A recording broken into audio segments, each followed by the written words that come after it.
Hey guys, Joe here, and today we are taking a look at a Kimber. Do you like Kimbers? This is a Kimber. We're going to look at a Kimber.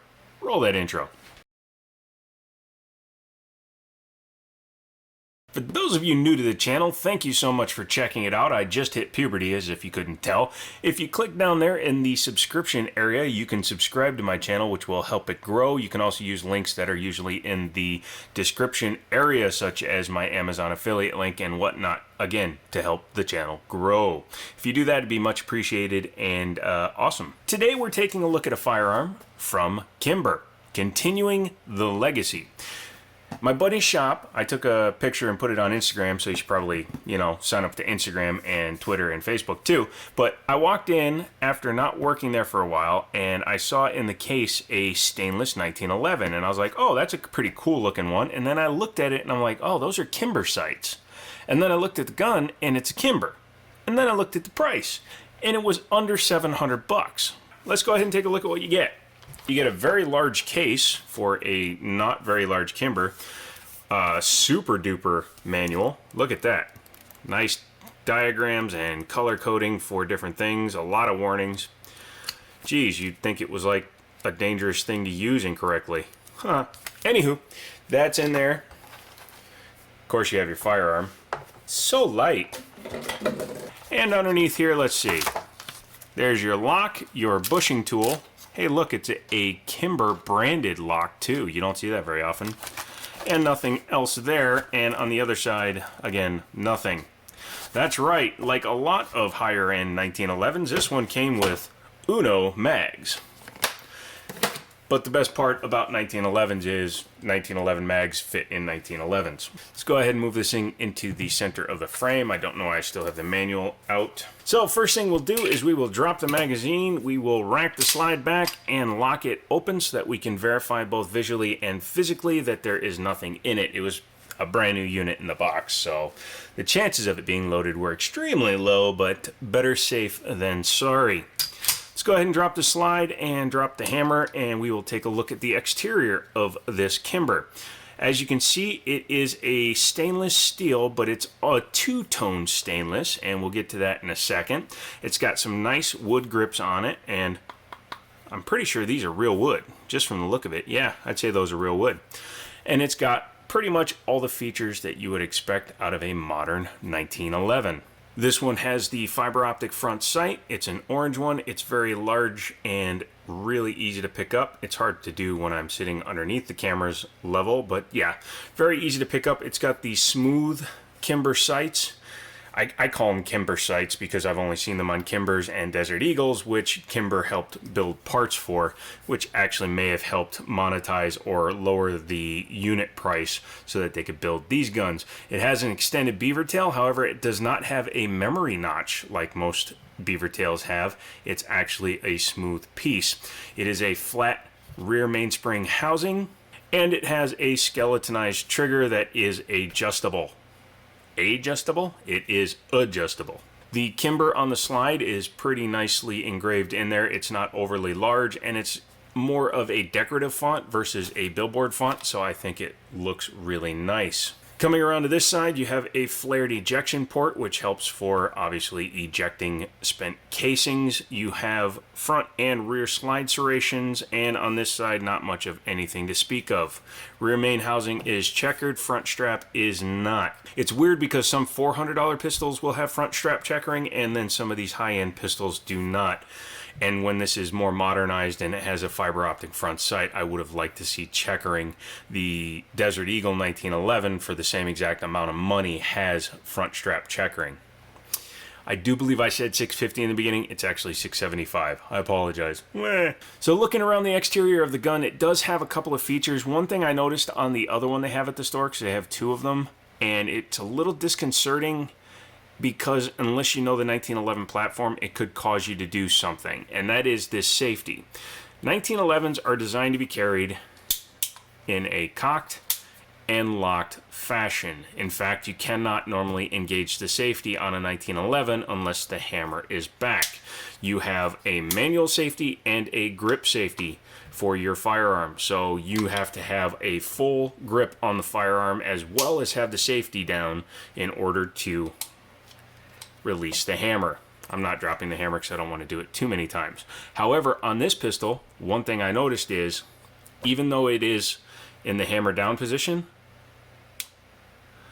I can push the safety up enough for it to move past the detent to allow the plunger to extend.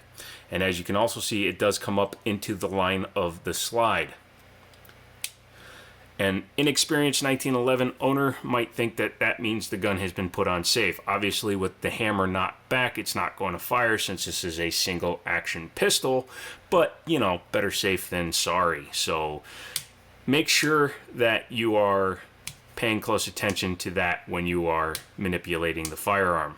This is a 5-inch model with the full-length guide rod. I've gone on record before saying I don't care for the full-length guide rod. I haven't had any failures with one yet, but it's always a possibility. I prefer a half-length guide rod, and I think they work a little bit better fundamentally, because if this moves at all, it can cause issues with the plunger. And I know it's a very rare thing, but it is a possibility. So why would you build something that has that possibility? I'm not 100% sure. Let's talk about the trigger. Again, single action only.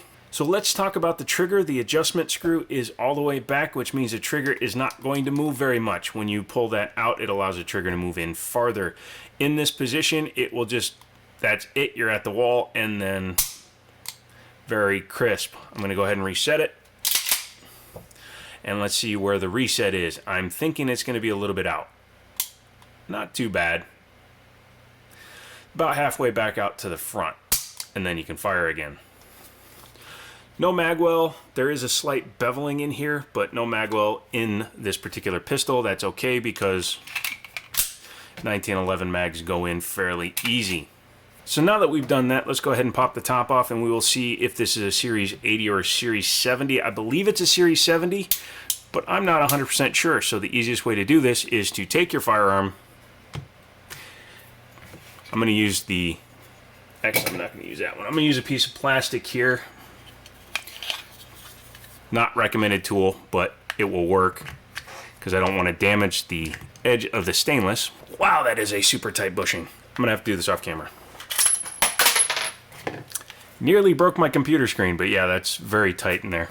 Everything is super tight in this pistol. Now, it probably also needs to be lubed, because I don't think it's had any lube put on it yet, but we'll wait until we open it up to know for sure.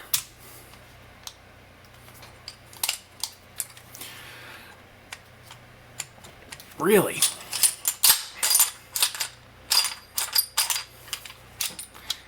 Yeah, this thing really needs lube badly.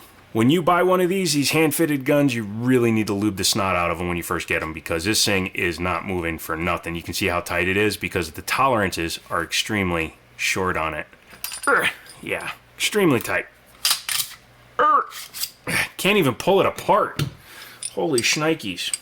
Like I said, full-length guide rod out. We can then drop the link and pull the barrel out of the front. Let's set that down for a second, because I want to take a look at this slide and see why it is so damn tight. You can see inside that there is virtually no machining marks. However, that is metal. Those are metal shavings. That's how tight this slide is fit to the frame right now. So it is actually shaving off a little bit of metal, which means that you may get a few hang-ups in the first couple of mags as the metal on metal gets broken in. I would suggest maybe taking some emery cloth or a very light sandpaper, 320 to 600 grit or something like that, and just taking it in there and just smoothing that out a little bit and lubing it up liberally. Taking a look at the frame. It is a Series 70, not a Series 80, which means it doesn't have a drop safety or a firing pin safety, which means this is the traditional style. Never drop the hammer without the slide on it, especially on an alloy frame like this. This is not steel. It's very light. It weighs less than the slide. So looking inside, there is the feed ramp for the barrel. And as you can see, it is a ramped barrel, which means it should more easily take hollow points. There is a little bit of gunpowder residue in here, obviously from test firing at the factory. But additionally, again, no marks either from the injection or casting molds. I'm not 100% sure how they did the frame on this one, but it looks very smooth and well done. So that's your lightweight Kimber. It's all disassembled here, at least to the level of a field strip. So let's take a look at the barrel. As you can see, it is a very large piece. It's actually flared back here. I don't know if that is for a specific reason or they just wanted a little bit more material. You can see that it kind of is actually not a full circle around the barrel. Maybe that aids in the transfer of the slide back. It is considered a match grade barrel. For those of you that are wondering, a match grade barrel simply means that it is more accurate than a standard barrel. Obviously, the competency of the shooter will determine the actual accuracy of the firearm. Let's go ahead and reassemble it, and yeah, you can hear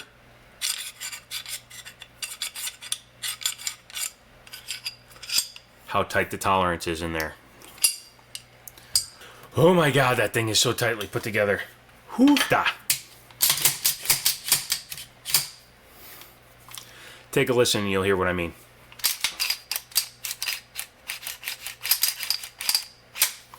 Now that is a completely different kind of tight in comparison to a cheap 1911 like the SDS I showed you before. This is more of a just needs to be lubed really liberally.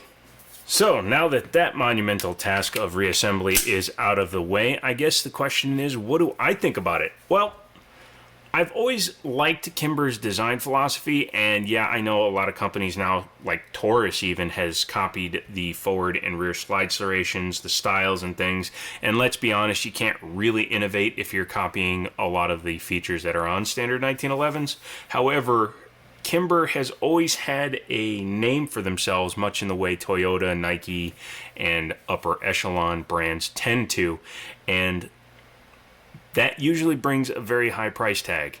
Finding Kimbers, especially full-size 1911s, in the under $1,000 range is sometimes hard to do.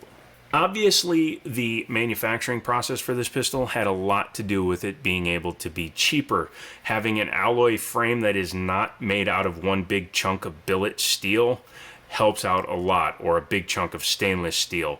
The slide, even though it does have serrations and stuff, doesn't have like lightning cuts like some of the higher end stuff. The sights on this thing are also representative of their cost saving measure because these sights are available on Desert Eagles. Literally, these sights are available on Desert Eagles.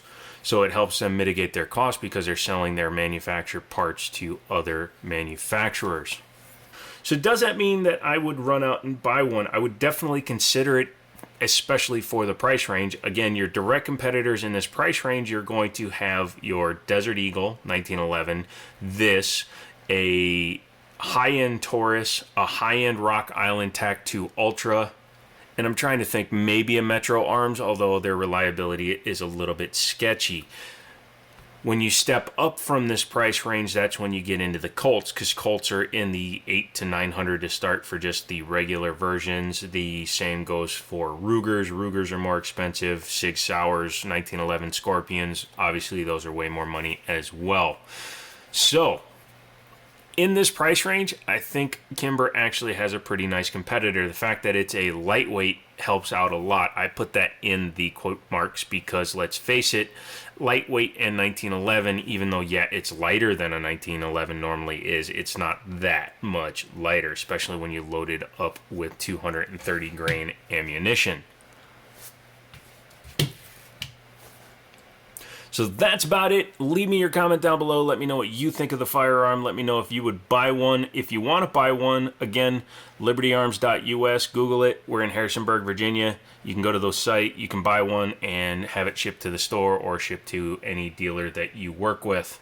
I'm out of here. I do have more gun videos coming. I did film the range video with the Taurus G3. Unfortunately, I have a variable rate camera set up on the phone and it is playing havoc with audio syncing, especially if I film for a long period of time with the front-facing camera, which I tend to do when I'm at the range. Didn't realize that. I've never taken this phone to the range in that capacity, nor will I ever do it again. I've ordered a new camera, basically a direct replacement for the one I broke, and when that comes in, I'll be going back to the range. If you'd like to help support the channel, why don't you go ahead and click on my subscription down there, subscribe link. You can leave me a comment and a like. Those will all help me grow the channel, as well as maybe use my Amazon affiliate link. So do that. I'm going to bed. It's 1 o'clock in the morning, and I have to give this back to Daniel so he can take it to the shop and sell it to one of you lucky guys. And as always, I'll talk to you later.